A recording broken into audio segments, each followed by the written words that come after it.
G'day you mob, how's it going? Welcome to this episode of Aussie English, the number one place for anyone and everyone wanting to learn Australian English.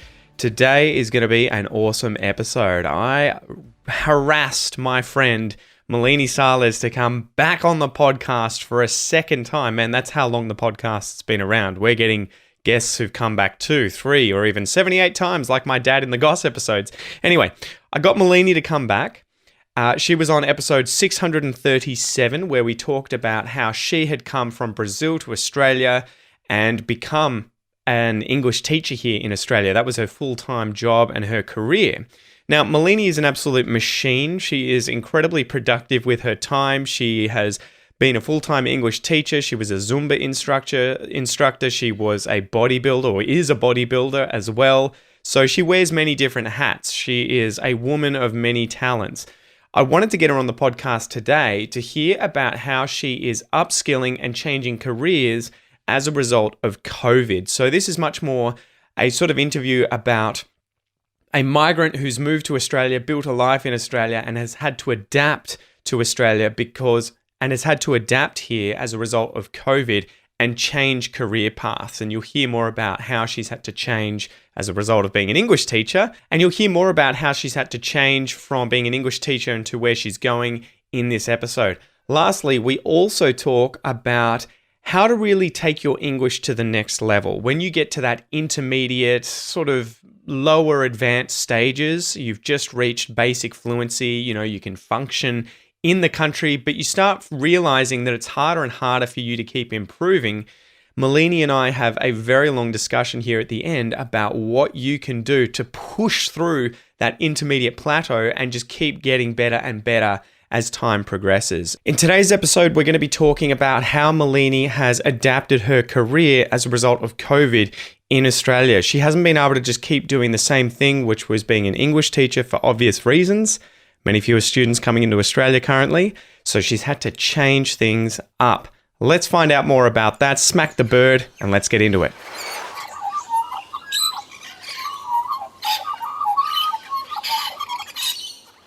G'day, Milene. What's going on? All good in the hood. How about you?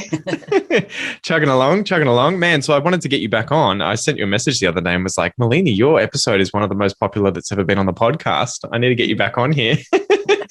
So here we are. Thank you. How have you been surviving? It's probably been a year or two now since you've been on. I should have looked up the exact date, but It was January. I just came across that information. Just scrolling my Instagram feed, and it was January 2020. Yes. More than a year. Yeah, it's been 18 months. Holy moly. Episode 637, man. So this will probably come out in the thousands now. So you'll be like episode 1000 and something. I'm such a fan of yours. You're a legend. Oh, man. Stop. Anyway, this is my interview. So, man, lots has changed. How have you been surviving? I guess I would have interviewed you, right at the start as COVID was kind of just a thing overseas in China at that time and nothing had hit Australia. We hadn't gone into lockdown by then. And everything was fine. I mean, we were still living life as it used to be. But I mean, at the moment, how have you been? How have you been surviving lockdown? Because I guess to give the listeners an idea, if they didn't go and listen to that episode, we were talking about you migrating from Brazil, coming to Australia, setting up life here. You're a very busy and talented person I think you were a Zumba teacher at the time. You were doing bodybuilding. You were also teaching English full time. Yes. So, Jesus Christ. And then obviously COVID hit and you've had to kind of reinvent yourself as a result, because obviously Zumba classes become a little harder and sort of have English classes, right? So how's that process been for you? I used to be a teacher at a language school. So I taught like about 40 hours a week, and I didn't have much time left for anything apart from my Zumba classes in the evenings at the gym. And then when COVID hit, no more Zumba classes. We went online, and then for obvious reasons, the number of hours had to be reduced because it's really, really difficult to keep students tuned in for over 5 hours of class, that 4 hours of classes a day. So I started teaching online to those students from the school, because my husband had his hours reduced as well. He couldn't teach as much. He's a trainer. He couldn't see his clients because of the restrictions at the time. I had to find a way of, compensating for that, like making up for the income that was not coming in anymore. And then I started teaching English online to, other students, other than the ones I was teaching at school. And turned out that, that's what my life is now. The school closed. Unfortunately, my sponsored visa expired. So yes, I lost my chance of becoming a resident in Australia. And the only alternative at that time, it was actually this year, when my contract finished with the school, I applied for a student visa. And that's the only way I can remain in Australia for at least another 6 years. And it's been really tough. I'm studying online. So now it's like this. I study from 9 to 4 and then online. It's mind-numbing. It's a real struggle. And then I teach my online classes from 5 to 9 p.m. And I also teach on Saturdays and sometimes Sundays as well. Jesus. Yes, it's crazy. But it's one of those things. This is why I wanted to get you on. I wanted to talk about that, having the kind of the courage and the motivation and determination to reinvent yourself, even when you hit hard times. But then also how you stay so motivated, or maybe not motivated, but disciplined to keep that kind of a routine going for a prolonged period of time. And I can see you've got a cat in the background. High five for that. Oh. Very cute. Yeah, she's my shadow. Yeah. Yeah. So how what was it like emotionally going through that sort of roller coaster, and how did you keep the train on the rails, if I can ask? Look, fake it until you make it, right? I have my ups and downs, but we never tell about the downs to anybody, So what happens behind the camera, no one needs to know. Exactly. It's been really, really hard, especially recently. Lots with your personal problems on the top of your professional life going on. Things just get even harder. But you know what? In Brazil, we say something like, "We are Brazilians. We never give up." Yeah.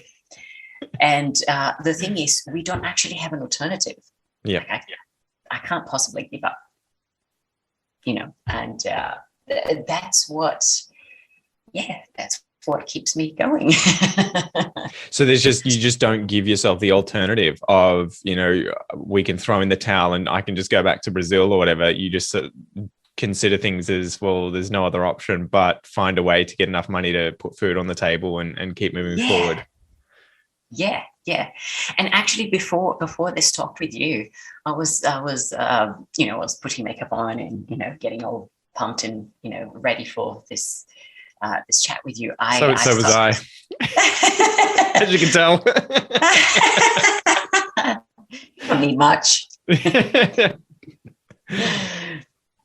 I was actually thinking about other ways I can, what else I could do to make a living out of, because I can't teach my Zumba classes, and that was my, second source of income apart from my English classes. I was like, I don't know, fitness, but I can barely work out with, such little equipment that I have at home. It's been hard to keep myself in shape. I was like, maybe, I don't know, fitness model or something. Seriously, I've been thinking about everything you can imagine because it's been really, really hard. And I couldn't get the subsidy from the government I forgot what that's called, disaster payment or something. Mm. It's been tough. It's been tough, but luckily, we've been able to ride this wave, in the best way possible.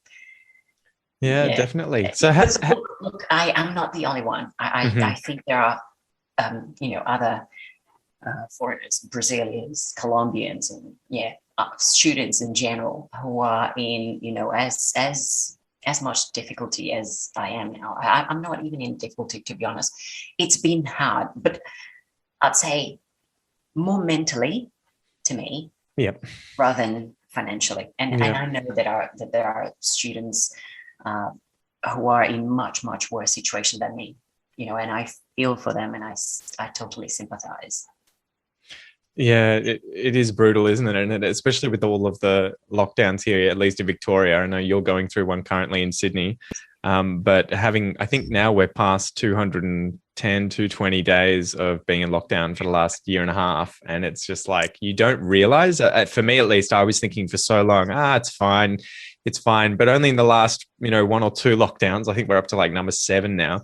Am I realizing this is starting to have a mental impact where you just miss the freedom to go and see people, and they're Yeah, there, and you can chat online as much as you like, but there is something that just doesn't make up for being able to talk to someone face to face.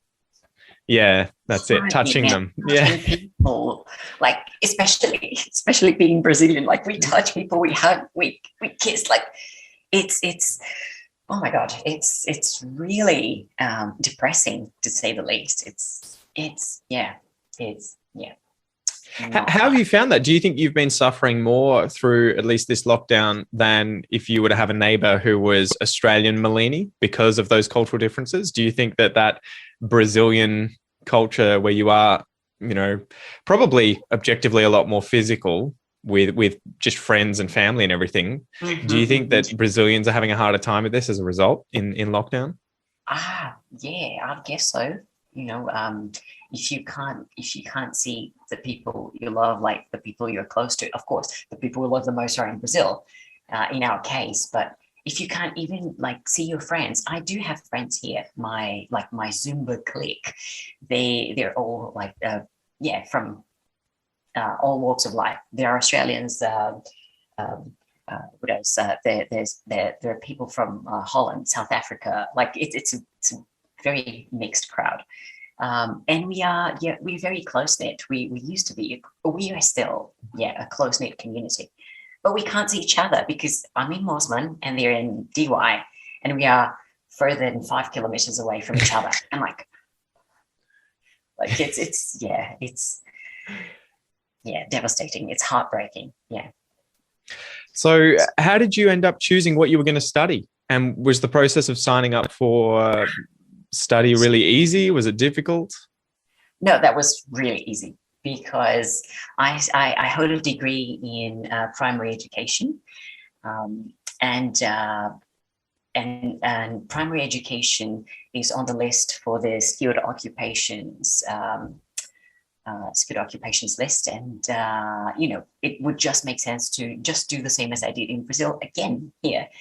And since the education system here is different and the literacy system here is also different, I thought it would be worth it studying it all over again. I mean, not again, it would be something new. Mm-hmm. There are a lot of things like topics such as human development, all the topics related to psychology, children's psychology. What else? A lot of the theory relates to human development. I've already studied, so I am quite familiar with that. It's not difficult for me, but teaching children how to read and write in English is a little bit of a novelty to me. Although I worked in bilingual schools back home and we did that, it's different because I have Australian, we're dealing with native speakers of the language here, not just Australian kids, but Mm-hmm. since the kids were born here, they're going to learn the English as a first language. So it's different. It's really, I'm super excited. It's a different experience. Do you feel like you're at a disadvantage because English is a second language of yours, obviously, or do you feel like it gives you an advantage when teaching small children, especially children that are working on literacy skills or whatever?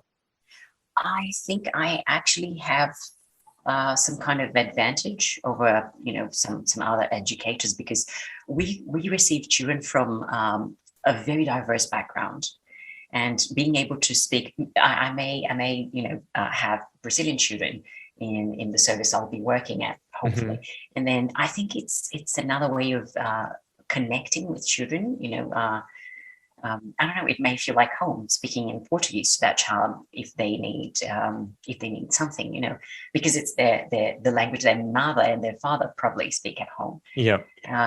So I think actually bilingual educators tend to have a slight advantage over slightly bigger advantage over monolingual educators. Well, this was one of the things I think we spoke about, right, in the last episode, where there are a lot of English teachers who seem to have never actually learned a foreign language, and yet they teach a foreign language, to anyone that's in their class. And so it always, for me, it seemed like a weird position to be in, where, it would be like teaching people how to run a marathon, but you've never run a marathon. You would just be like, I'm sort of confused as to why I'm taking advice from this person. It's interesting because it's not just about the knowledge of the language, but the skills you need to learn a language. Yeah. Or the discipline that you have to learn a language. Well, people don't realize that, right? You're learning two things simultaneously. You're learning how to learn, and you're learning a foreign language or whatever other skill it is. If you're learning guitar or you're learning jiu-jitsu, at least if you're doing it efficiently, and as an adult in particular, you're not just acquiring it as a child. You tend to be learning those two things side by side, right? Yeah. And a lot of things about learning a skill, you learn as you go. I'll give you an example. Something I know that would help me a great deal, learning English, back when I was a child, at around 13 years of age, was the fact that I wrote in English in my diary every night. I didn't think that what I was doing at that time was studying. Yeah. So when I did that, look, I loved writing in English, but that was also a way I found to hide my feelings from anybody else who would, happen to get my diary and. So you just left your diary out. You were just like, go for it, guys. Have fun with Google Translate. Yeah, exactly.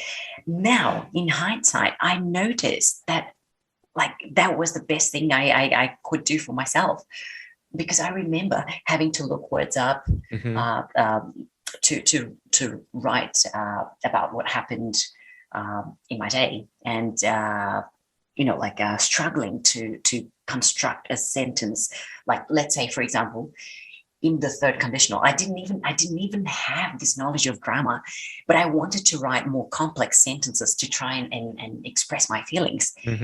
And I didn't have all the tools, not even the knowledge of the language. So I used dictionaries, and then we didn't have internet back then. It was just a pocket dictionary. So all of that in the end contributed to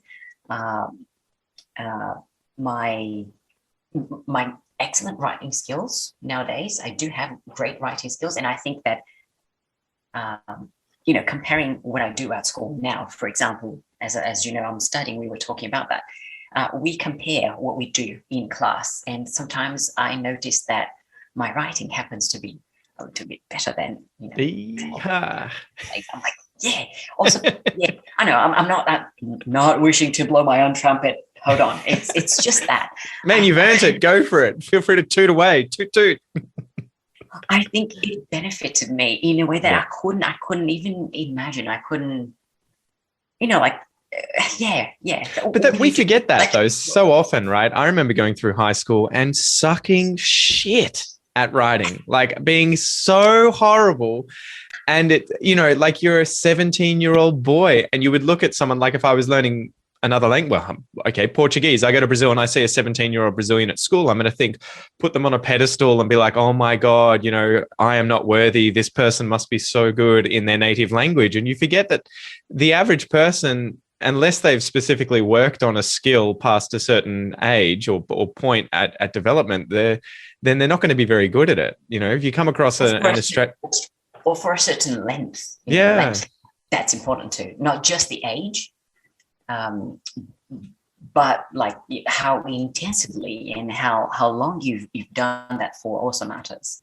Yeah, it's just so funny, isn't it? Right? Like, and it happens to me all the time because I did 11 years of university studying biology. I also just forget how little other people know about biology because I've been in that world constantly. And everyone that I interact with is like, there's this assumption of shared knowledge where you talk about concepts that you think are basic and everyone knows them.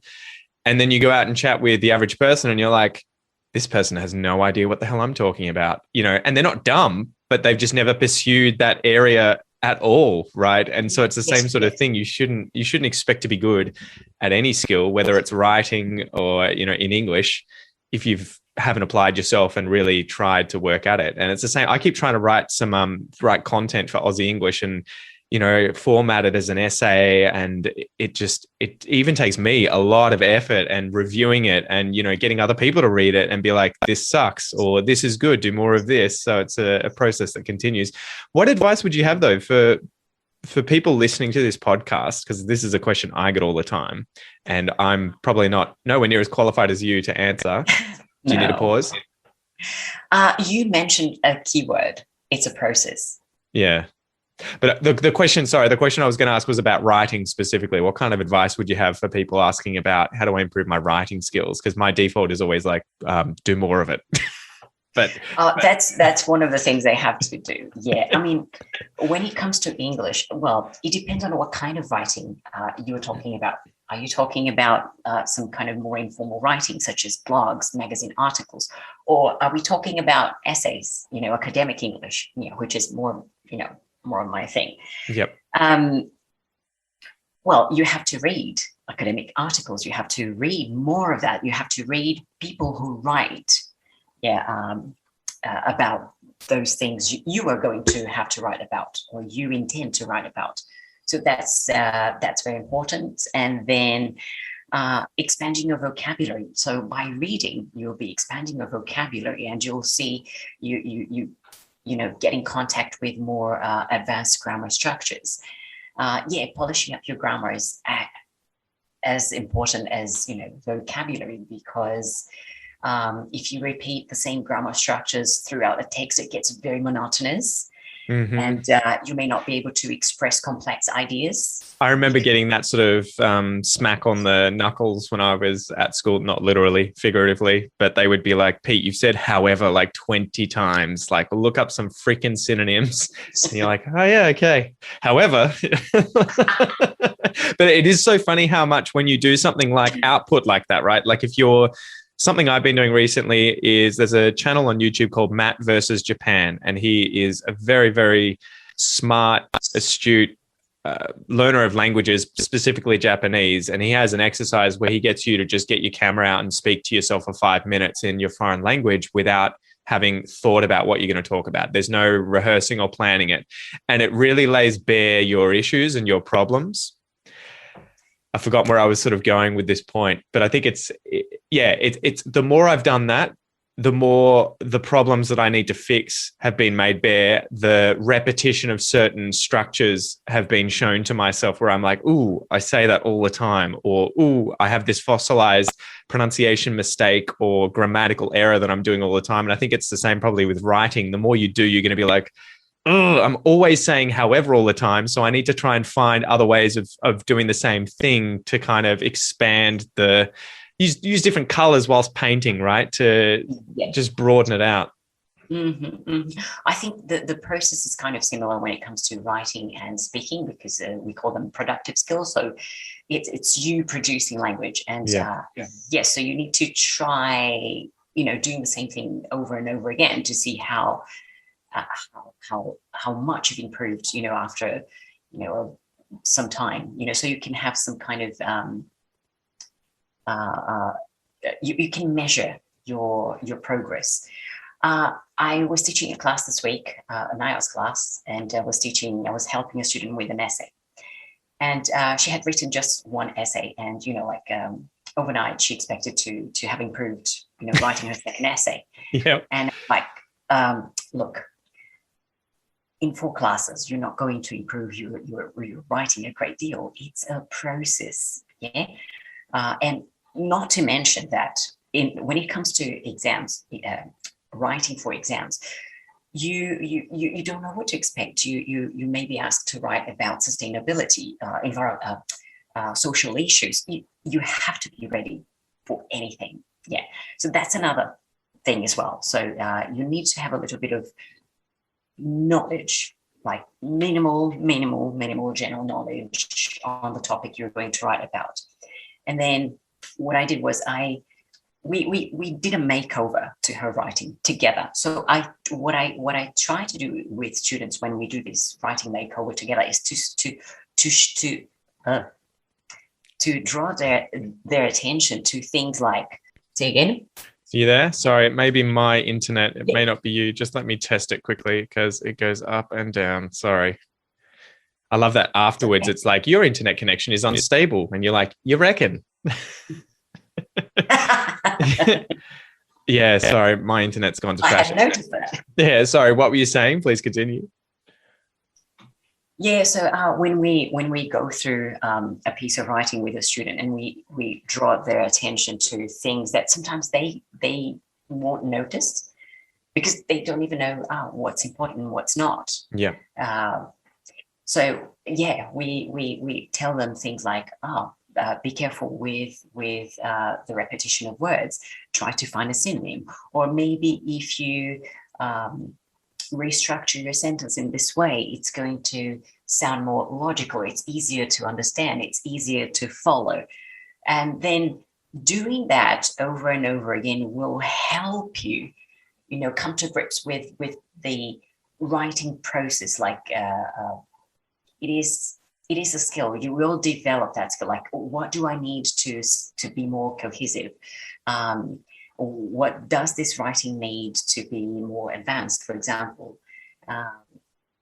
It is a process, and you do need somebody to help you in general, to give you feedback. Even native speakers, they need somebody to proofread what they write. Sometimes we've been immersed in that for such a long time that we can't see sometimes our own mistakes. We won't notice that because we're tired. And so having someone